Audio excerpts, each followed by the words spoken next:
আসসালামু আলাইকুম ভিউয়ার্স, কেমন আছেন আপনারা সবাই যে যেখান থেকে আমার ভিডিওটা দেখছেন। যারা আমার চ্যানেলটিকে এখনও সাবস্ক্রাইব করেননি তারা অবশ্যই আমার চ্যানেলটিকে সাবস্ক্রাইব করে পাশে থাকা বেল বাটনটি অন করে রাখবেন। আর যারা আমার ফেসবুক পেজ থেকে দেখছেন তারা অবশ্যই আমার পেজটিকে ফলো দিয়ে রাখবেন। আর আজকে আমি চিংড়ি মাছ দিয়ে মিষ্টি কুমড়ো ঝোল রান্না করব। তো মূল রান্নায় চলে যাচ্ছি। তো আমি এখানে চিংড়ি মাছ নিয়েছি আর মিষ্টি কুমড়ো নিয়েছি। চিংড়ি মাছটা আমি ভালোভাবে কেটে ধুয়ে নিব আর মিষ্টি কুমড়োটা আমি এখানে কেটে নিব। তো আমি চিংড়ি মাছটা কিন্তু এরকম কেটে নিয়েছি খুব ভালোভাবে। আর এরকম বড় চিংড়ির মাঝখানে কিন্তু এরকম একটা আপনার রগের মতো এটা থাকে, সেটা কিন্তু আমি এরকম করে সামান্য একটু কেটে উপর থেকে একটু টান দিলে কিন্তু ওটা উঠে চলে আসে। সব কয়টা আমি এভাবে পরিষ্কার করে নিয়েছি। আর মিষ্টি কুমড়োটা আমি এরকম কিউব করে কেটে নিয়েছি। তো আর এখানে আমি চিংড়ি মাছটা লবণ আর একটু হলুদ দিয়ে মাখিয়ে আমি এটা ভেজে নেব। তো এটা লবণ আর হলুদ দিয়ে আমি মাখিয়ে নিচ্ছি। এটা আমি সরিষার তেলে একটু ভেজে নিচ্ছি। তেলটা গরম হয়ে আসলে আমি মাছটা দিয়ে দিলাম। 1 থেকে 2 মিনিট এটা ভেজে নেব। চিংড়ি মাছ খুব বেশি ভাজবেন না, তাহলে চিংড়ি মাছটা শক্ত হয়ে যায়, খেতে ভালো লাগে না। চিংড়ি মাছ যখন রান্না করবেন খুব অল্প সময় রান্না করবেন। তা আমার মাছটা কিন্তু ভাজা হয়ে গেছে, আমি একটা বাটিতে উঠিয়ে নিব।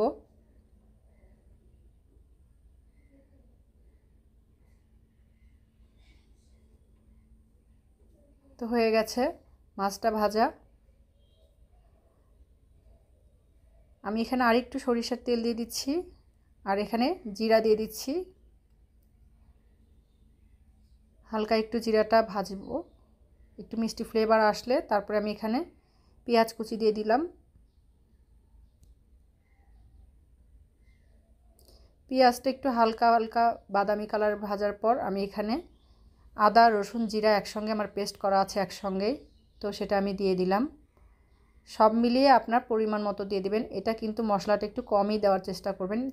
চিংড়ি মাছে আপনার মশলাটা একটু কম দিলেই ভালো লাগে। তারপরে আমি কিন্তু মিষ্টি কুমড়োটা দিয়ে একটু ভেজে নিব।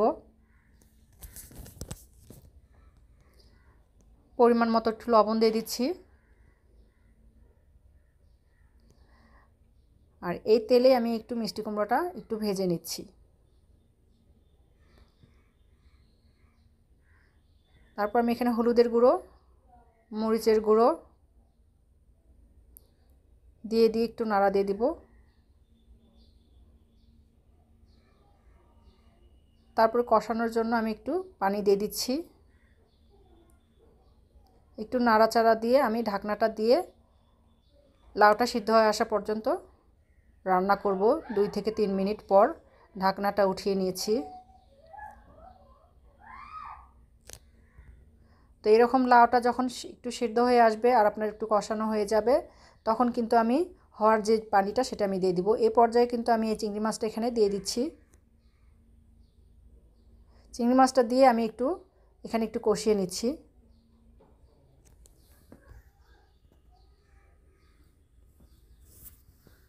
তো কষানোটা কিন্তু আমার হয়ে গেছে। এখন লাউটাও কিন্তু একদম সফট হয়ে গেছে। আর বেশি লাউটা গলিয়ে ফেলবো না আমি। তো এখানে আমি পানি দিয়ে দিলাম। আপনারা যতটুকু গ্রেভি রাখতে চান সেই অনুযায়ী পানিটা দিয়ে দিবেন।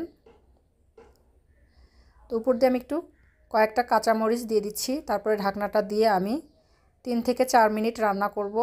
3 থেকে 4 মিনিট পর ঢাকনাটা উঠিয়ে নিচ্ছি। আমি গ্রেভিটা এইরকম রাখবো। এ পর্যায়ে আমি চুলাটা অফ করে দিব।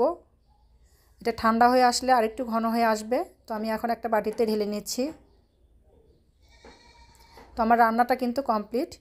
তো আপনাদের কাছে এরকম চিংড়ি মাছ দিয়ে মিষ্টি কুমড়োর ঝোল ভালো লাগলে অবশ্যই লাইক কমেন্ট শেয়ার করবেন আর পাশে থাকা বেল বাটনটি অন করে রাখবেন। আর যারা নতুন আপু ভাইয়ারা আছেন তারা অবশ্যই আমার চ্যানেলটিকে, যারা এখনও সাবস্ক্রাইব করেনি তারা অবশ্যই আমার চ্যানেলটি